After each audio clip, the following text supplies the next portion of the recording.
You're selling both sides. You have to sell who you are to the brand that you want to work with. Once you have that brand, then you have to sell that brand to the buyer. So you're constantly kind of working both sides. How did you get into sales in the first place? You weren't in sales. I got into sales because Today, we're joined by Justine Kaufman, an established independent sales rep and member of RepHunter, with over 20 years of experience in the fashion industry, also the independent business owner of the Fully Fashioned Agency, and has evolved her business model to include brand consulting and fractional sales management services. the more we can kind of have an AI and generate that stuff for us and automate it for us, and the more time that we can do the face and time with the actual clients. As a sales rep, I think no one wants to get sold to, but everyone wants to get listened to. What makes you a great sales rep? I think what makes me a great sales rep is This is an episode of RepIntel, Insights from Top Sales Reps.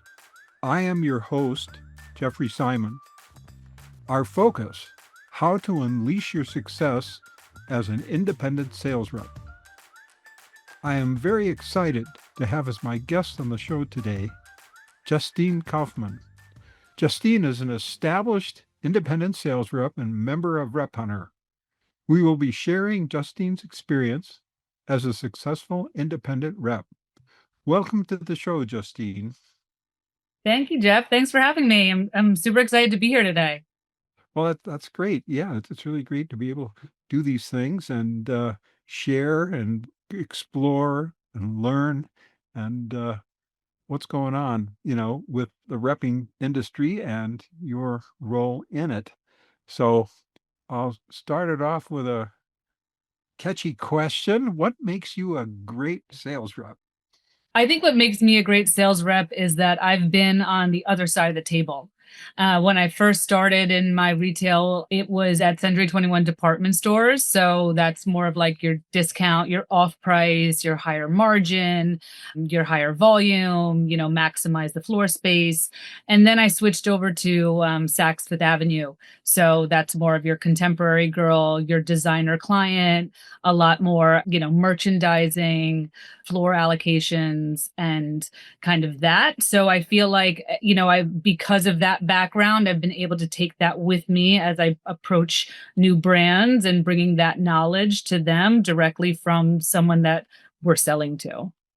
So would that be you were on the buying side, or you would say it was the other side? So what Yes. characterize what the other side means? The other side, yeah, the other side of the aisle here. So yeah, buying side, exactly right. So my experience and my background is in women's contemporary apparel and accessories. So that's where I do wholesale now. And previous to that, I was doing buying at Saks, and at Century 21. I was actually not only just I had insight into their buying division, but I also worked in their loss prevention department. So a lot more kind of numbers based and behind the scenes and that world. So I feel like I have a real full kind of picture of the retail landscape because of the other parts of it that I've worked in. So when we can approach those buyers, I kind of know what they're looking for, and I've been in their shoes.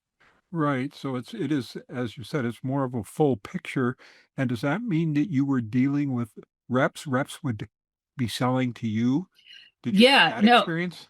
yes, exactly. So, I would be on the receiving end of those emails, right? Where, you get emails coming in saying, okay, we're a new brand. We want to have a meeting with the buyer. We want to have a meeting with the divisional. Like, how do we get in, setting up appointments, and also the open to buy, for the buyers, like we're only limited in a certain amount of dollars that we're able to spend, and only a certain amount is allocated to new brands. So, how do you kind of sift through the new brands and bring the ones that are most exciting to everyone's attention, because there are so many out there. So just kind of having that knowledge of what kind of would click, and again, being able to kind of know how the categories are broken up and how they're kind of the buyers kind of categorize different brands and stuff. Then you can kind of say how can we fit in there. Maybe they need more denim on their floor, more jackets, or more outerwear, or accessories. So Yeah, I can see that. how that would give you an edge into their mind and into their, not only their mind, but their needs, because you had those needs. And from the inside, you kind of, well, you basically know better how to talk to them compared to if you never had that exposure and you were just trying to, hey, let's bang against this goal and try to, do the Right. best we can, but you don't Yeah. really have the feel for the other side. Exactly. And sometimes it's just about speaking their lingo, right? Just knowing Right, the the right lingo. terminologies, open to buy margins. I love working with new brands. That's what excites me, is kind of helping them learn and teaching them, and Mm, kind of opening up that curtain right behind the Wizard of Oz, like what's behind there. And once you kind of learn and you understand, then I can kind of help them grow there. But that's my first step right. with a lot of these new brands that I work with. Well, I think especially for a new brand, when a new brand comes to us at RepHunter, very often the question is, how do I get in? Yeah. We got this great product, we've got great delivery, we've got great execution, but we don't Yeah. really know how to get in. And we need somebody that's not our expertise. We need somebody with outside expertise that knows how to get in and has already been there and done that. Yeah. And, it really, Exactly. really paves Exactly the right. way. Exactly right. Yeah, that's why my foundation is really in retail reality, and not in sales theory. Because I've That's been there good. and I'm I love helping. that. Yeah. Retail reality versus sales theory. Sorry to interrupt, but I mean, I'm going to write that down if you don't mind. Yeah. Retail reality versus sales theory. Is that how you put it? Yeah. Yeah. Yeah. Yeah. Because I'm really trying to build these brands, so that the stores and the brands work better together, right? I mean, there's a zillion people that have amazing products out there, but how do we get those, amazing products and the buyers to really have a good synergy? Yeah. Yeah. That's really, when you get that, you're 80% of the way there Right. when you get that synergy, Yeah. that and you create that rapport. Okay, so how did you get into sales in the first place? Just, you weren't in sales, and how did you get in? Yeah. So, I mean, the truth is, I got into sales because I got laid off at Saks. I was at Saks. I thought I had my dream job at my dream company. Now everything going on with Saks, I'm happy to not be on that side anymore. So, yeah. So when I got laid off, my boss introduced me to Wholesale owner, that owned a multi-line showroom. So, I flipped over there to the selling side. I didn't honestly have any interest in sales. I didn't think I wanted to do sales. I didn't think I was good at sales. And if you told me back then I'd be running an agency 15 years later, working with multi brands myself, I'd be like, not me. I just kind of took the job because I needed a job. Right. So, but yeah, I found myself there really loving, discovering new brands and seeing the excitement of the new brands as they were building and getting into, the Shop Bops or the Bloomingdales, and, helping those brands navigate into those new spaces. So that's really how I got into it. It's just kind of like, sometimes those opportunities, you don't think you're ready for them and they present themselves to you, and you go for it. And Mm. that's what happened to me. And yeah, and never looked back since, I guess. So it was eye-opening, and you went for it, and Yeah, yeah. and never looked back. I So, never look back. Right. It's something, it's like, like I said, I didn't really choose to be in sales. It kind of chose me, like I said, just mm. the Oh, that's opportunity another good one. presented. It chose me. It chose me. Yeah. The opportunity presented itself. Yeah. So the rest is kind of history. Obviously I must be good at something because I'm still here doing it. I think if I felt like it was a real dud, I'd pivot towards something else. And Mhm. that's kind of, as I grow my business in this industry too, I constantly am finding, where's the new opportunity? Where can I get pushed to a different space? Can't stay the same always. And about how long ago was that you switched over? So that was back in 2009. So that's when kind of, the Okay. recession hit, and, retail and everything was kind of changing, and everything was just getting shaken up. So that was Okay. back then. And then from there, I was with one showroom first, and then I pivoted to another showroom. And at that that second showroom is where I kind of like, really spread my wings. And, I became the sales manager there. I had a team of, 4 or 5 women underneath me. I did all the East Coast sales. We did, all the sales for the major department stores. And again, that's where my connection kind of came full circle back, where I'm working with the buyers at Saks that I had been friends with and built relationships with. Now I'm on the selling side. They already know that I have an understanding of their business. So we don't have to even kind of have that conversation, right? Like I can already talk to them Right, about, right, right, the margin and, the best sellers and the assortment planning, stuff like that. right. And as you say, you never look back. That must mean that you were successful and good at it. So, it just was a future that you didn't originally anticipate, but it developed into the real thing, Yeah, exactly. Exactly right. You have to make it work, right? Sometimes that is in sales, is you got to just make it work. right? Uh, So that was how you kind of transitioned through from one side to the other side. Okay. Can you talk about some of the good things that have happened with your experience with RepHunter? Or when did you find RepHunter and how has it been a factor?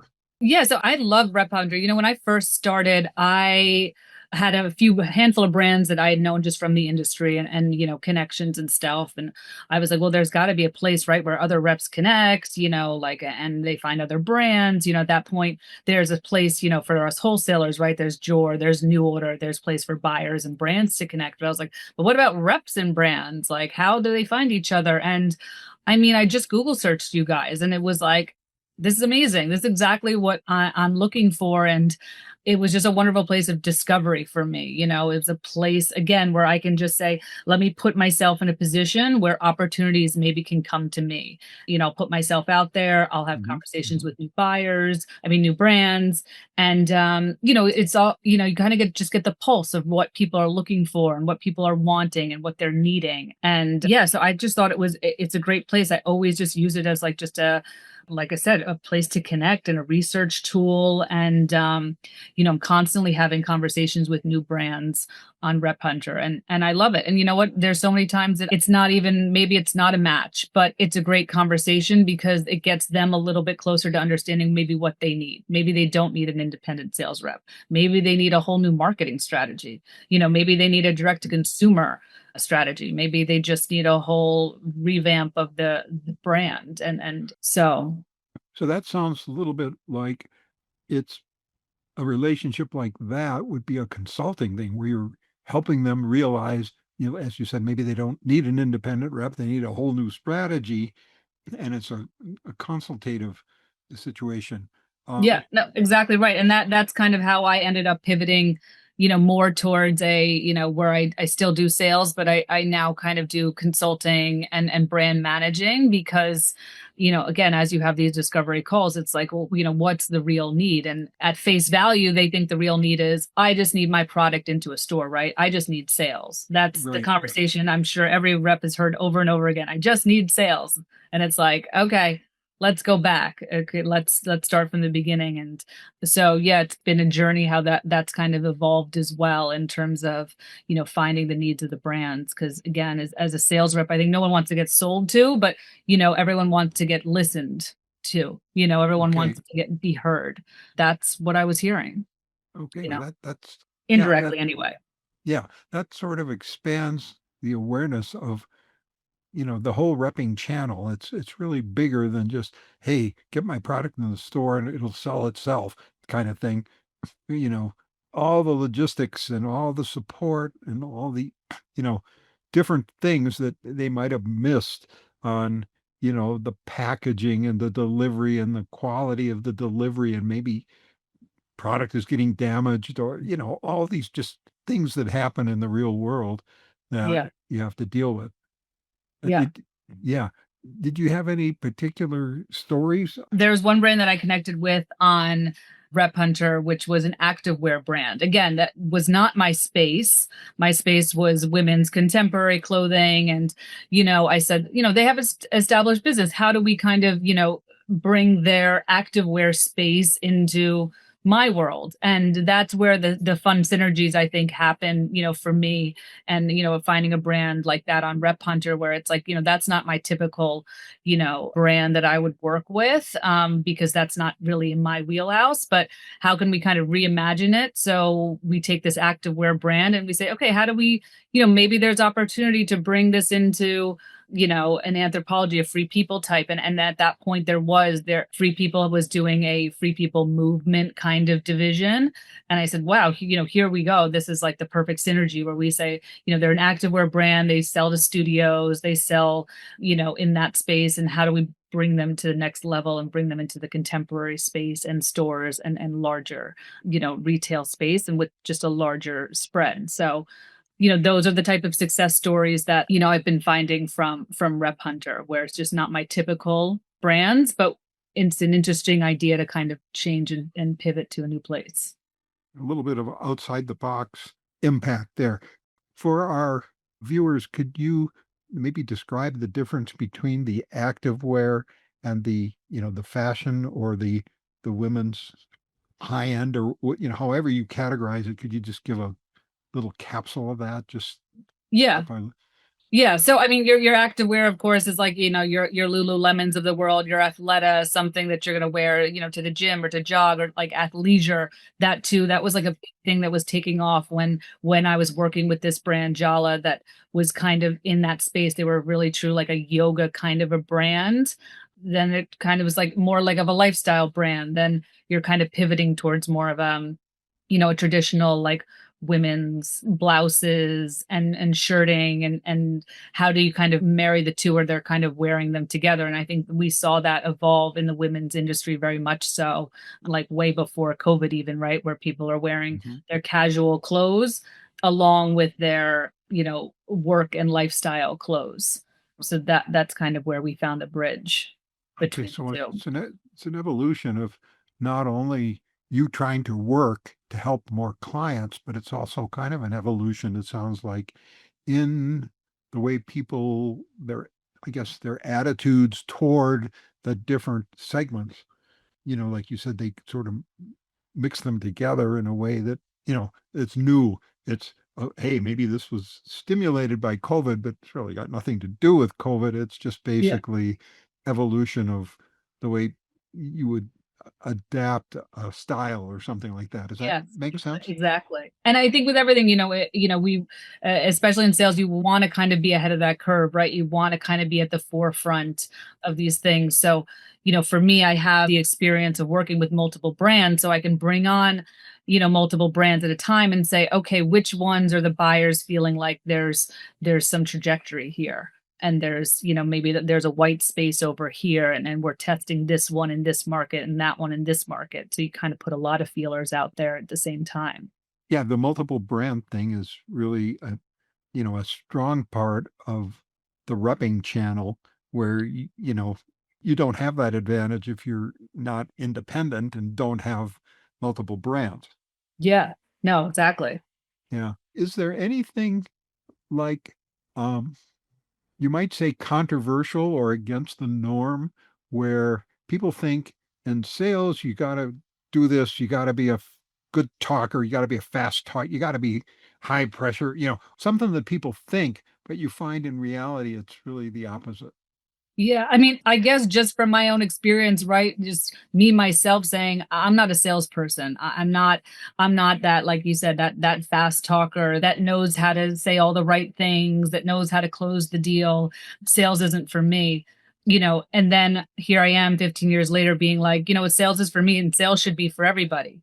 It's a good skill to have. It's like I said, no one wants to be sold to. People want to be listened to, and so much of what I do is just, these discovery calls where I'm listening to the brand and I'm trying to understand their needs. And one of my favorite quotes that I always think about when I think about working with my brands, it actually comes from a Disney movie, Ratatouille.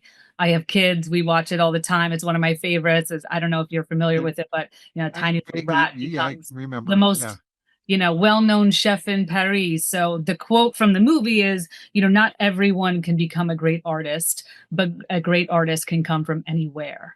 And that's really where my kind of passion lies, and why I do what I do is because when I'm here to see the potential, I'm not here to sell. I'm here to recognize the potential so that it's essentially selling itself.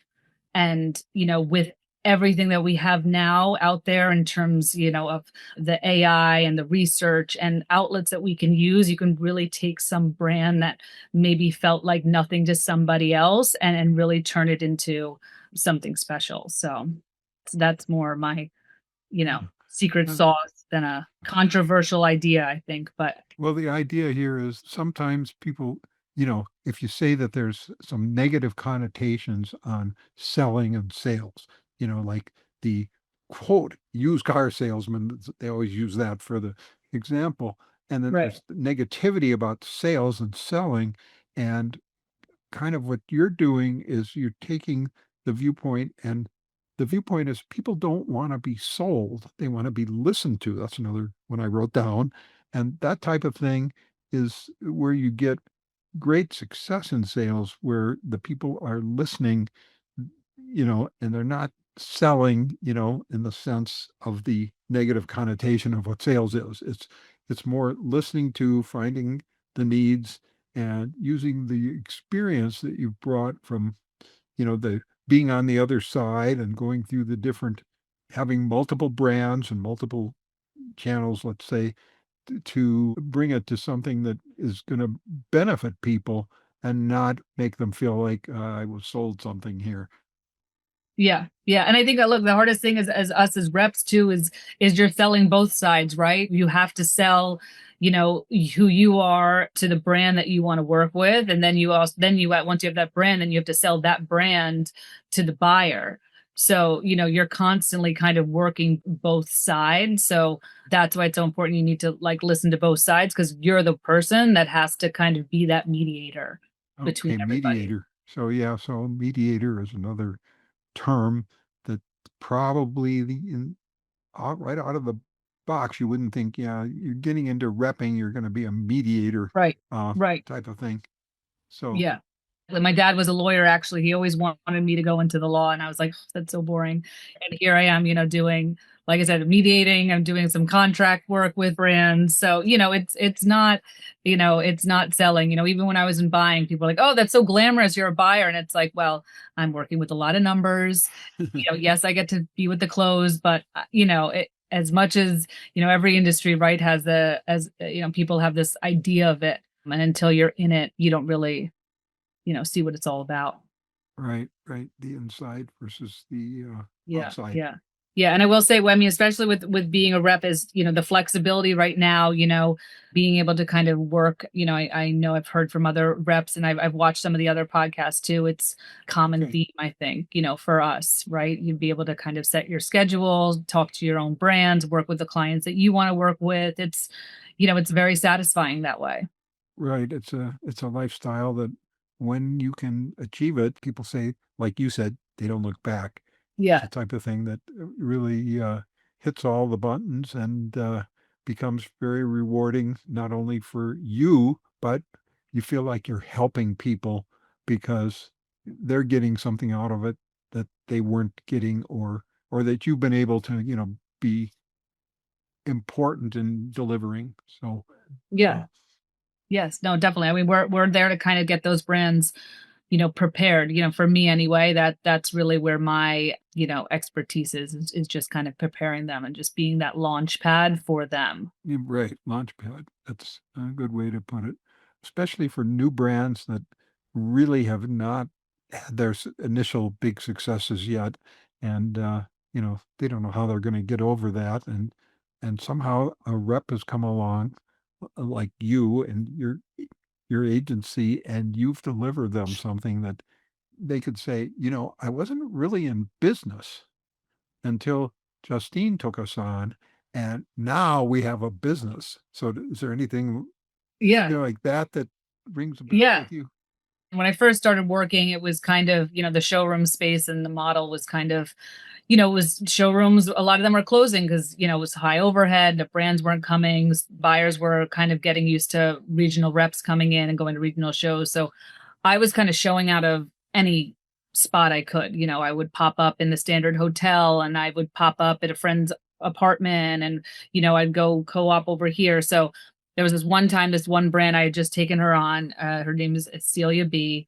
And I just saw the opportunity there. I said, this is going to be a great brand. The stores are going to love it. I can tell it's a white space. No one's really doing this. And we were showing at a kind of co-oping trade show that was on Mott Street in New York. And it was right during the San Gennaro Festival. So the roads were crazy. Buyers couldn't get in. It was just like it was a total mess. And I was like, oh my God, this show is going to be horrible. I'm taking on this new brand. She's there herself. I'm always like, don't have the owners come, the designers come, because I don't want them to see, like I said, behind the curtain. That's And, shocking. Yeah. and it was, what, it wasn't the most successful market, but it was a successful brand because it didn't matter at that point. The industry had been changing. It didn't matter. It was like I had enough connections. I had enough knowledge that I knew that this was a good brand and the buyers would come and see it. And they did. And we launched that brand at Shop Up and Nordstrom's and Revolve and Anthropologie. And, she didn't even have a warehouse in the US at that point. We were like shipping it out of my house. Like it was, it was a whole real build from the ground up brand. So, she's doing great. She's successful now. She's, right now she's in a multi-line showroom because again, I can only do so much. I have a team with me that helps me kind of build these brands. But, after that, I'm not, I don't have showrooms all over the US. I focus really on the East Coast. I focus on really where these brands can grow. And then, once they're, ready, then they kind of move on to the next level. Some other brands I've worked with, forever. I'm just their, they're kind of their fractional sales manager. I'm just there for them when they need me. I always say it's like I'm like a trainer, like I built a business. Now we're just here kind of like, reviewing the sales and where can we still penetrate the markets? How do we get in there? Do we want to try to take a sales rep in a different region? So yeah, I just, working differently with different brands is kind of, again, where I kind of fit myself in now, where I've kind of expanded from just a true sales rep where I'm on the road and I'm seeing those brands, I'm seeing the stores with the brands where I can really say, hey, I can kind of oversee it more. Not only can we get you sales, but I can kind of oversee the sales that we're currently doing and how do we kind of penetrate new markets. So currently I'm working with a new brand that's has a really robust direct to consumer business, doing almost 10 million in sales in their jewelry, and they have no wholesale business and no wholesale strategy. So, again, that's where I can kind of come in and be their fractional wholesale manager where I say, let's get you into stores and then let's build out your wholesale business now. Like, what does that look like? So that's Okay. So you've kind of drawn a distinction in two sort of service levels. One is the fractional sales manager, where in effect they can't have a full sales manager, and it's not quite ready for that.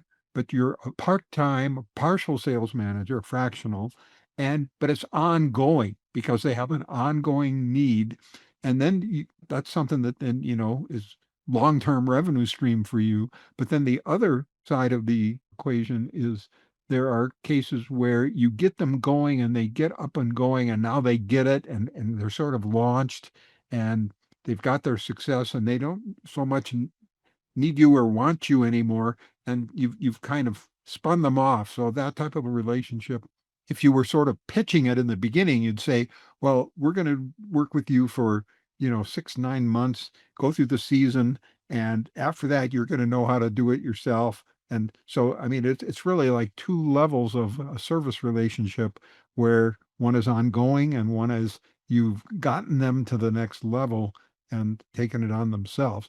And we've seen that in, throughout the repping industry, that can happen where, you can train them and get them up to speed and then they move on. Yeah.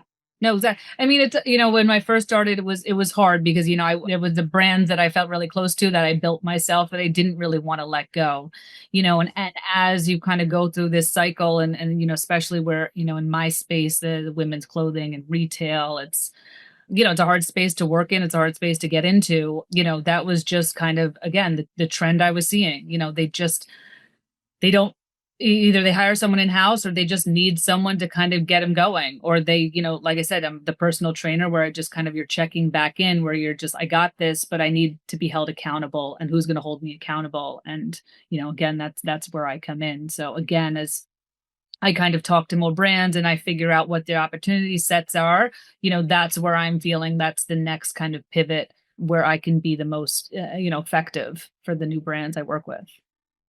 Amazing.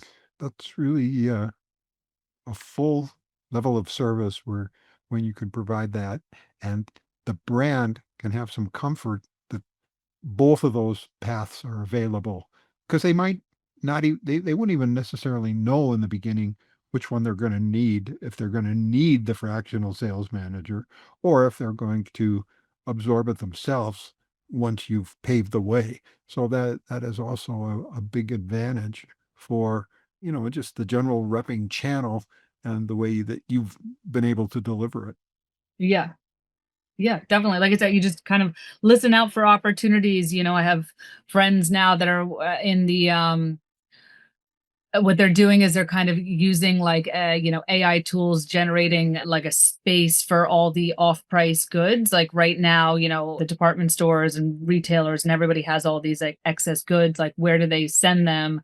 Most of them are just sending them to jobbers and that, like, just a flat fee kind of thing. So my friends are developing this kind of software where you're basically taking all this product and then you're selling it at the highest margin rate, through different types of channels. And, I'm not good at explaining it because I don't really know it that well. All I just saw is, hey, sounds like an opportunity. Sounds like you guys are doing something that is a need in my space. And I love it. I don't understand it, but I love it. I get their excitement. I get excited, and then I can get on the phone with my buyers and I can pitch them something totally different. Hey, I'd love to work with you guys again.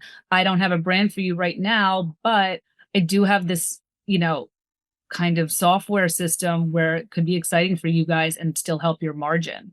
And I'm not selling them product, but I'm selling them, more like a SaaS kind of a thing. So, Yeah, that opportunity. those are the types of things that I'm always kind of listening for. And again, as a sales rep, that kind of controversial, like I don't talk that much. I'm talking a lot right now because we're on the interview, but Oh, great.